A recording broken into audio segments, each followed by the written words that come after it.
ಅಂದರೆ ಅವನಿಗೆ ತಿನ್ನಿಸ್ತಾರೆ, ಇಲ್ಲಾಂದರೆ ಊಟನ ಇಟ್ಬಿಟ್ಟು ಹೋಗ್ಬಿಡ್ತಾರೆ. ಅದು ಪಕ್ಷಿಗಳು ಹಕ್ಕಿಗಳೆಲ್ಲ ಬಂದು ತಿಂತಾ ಇರ್ತವೆ. ಮತ್ತು ಆ ಹಲಗೆಯಿಂದ ಅವನ ಕತ್ತಿನಲ್ಲೆಲ್ಲ ಗಾಯ ಆಗಿರುತ್ತೆ. ಇಂತಹ ಒಂದು ಕಷ್ಟಕರವಾದ ಪರಿಸ್ಥಿತಿ. ಒಂದು ದಿನ ಶುರ್ಗಿನ್ ಶಿರಾ ಅವರು ಟೆಮುಜಿನ ಬಿಡಾರಕ್ಕೆ ಬರ್ತಾರೆ. ಟೆಮುಜಿನ ನೋಡಿ ಅವರಿಗೆ ಬೇಸರ ಆಗುತ್ತೆ.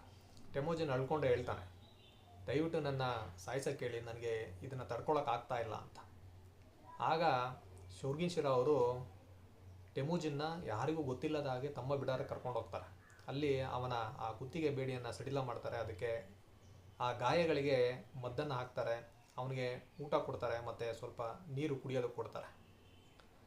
ಸ್ವಲ್ಪ ಹೊತ್ತಾದಮೇಲೆ ಮತ್ತೆ ಬಿಡಾರದಲ್ಲಿ ಬಿಟ್ಬಿಡ್ತಾರೆ. ಒಂದು ದಿನ ಈ ಟಾಯ್ಚೂರ್ ಜನಾಂಗದವರೆಲ್ಲ ಸಂಭ್ರಮಾಚರಣೆಯಲ್ಲಿದ್ದಾರೆ. ಎಲ್ಲರೂ ತುಂಬ ಸಂತೋಷವಾಗಿದ್ದಾರೆ.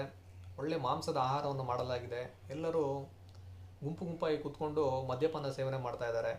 ಒಂದು ಕಡೆ ಸಂಗೀತ, ನೃತ್ಯ, ಹೀಗೆ ಎಲ್ಲರೂ ಸಂತೋಷವಾಗಿದ್ದಾರೆ.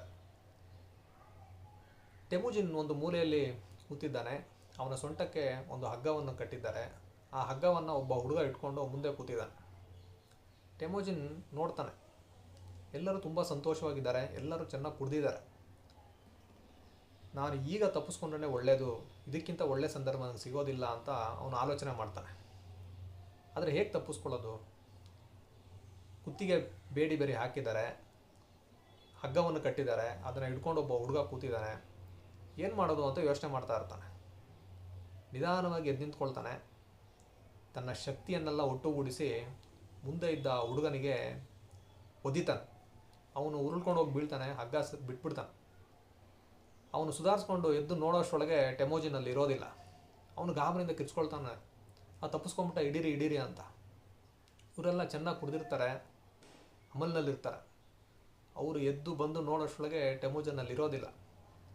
ಟೆಮುಜಿನ್ ಏನು ಮಾಡ್ತಾನಂದರೆ ಆ ಹಲಗೆ ಹಾಕ್ಕೊಂಡು ಓಡೋದು ತುಂಬ ಕಷ್ಟ. ಅವನೇನು ಅಂದ್ಕೊಳ್ತಾನಂದರೆ ಇವರು ಕೆಲವೊಂದು ಮರದ ತುಂಡುಗಳನ್ನೆಲ್ಲ ಒಂದು ಕಡೆ ಜೋಡಿಸಿಟ್ಟಿರ್ತಾರೆ, ಅಲ್ಲಿ ಹೋಗಿ ಔತ್ಕೊಳ್ಳೋಣ ಅಂತ ಅವನು ಮೊದಲು ಉಪಾಯ ಮಾಡಿರ್ತಾನೆ. ಆದರೆ ಅವರು ಖಂಡಿತ ಅಲ್ಲಿ ಬರ್ತಾರಂತ ಗೊತ್ತಾದ್ದರಿಂದ ಮುಂದೆ ಎಲ್ಲರೂ ಹೋಗಬೇಕು ಅಂತ ಯೋಚನೆ ಮಾಡ್ತಾನೆ. ಒನೋನ್ ನದಿ ಸಮೀಪದಲ್ಲೇ ಇರುತ್ತೆ.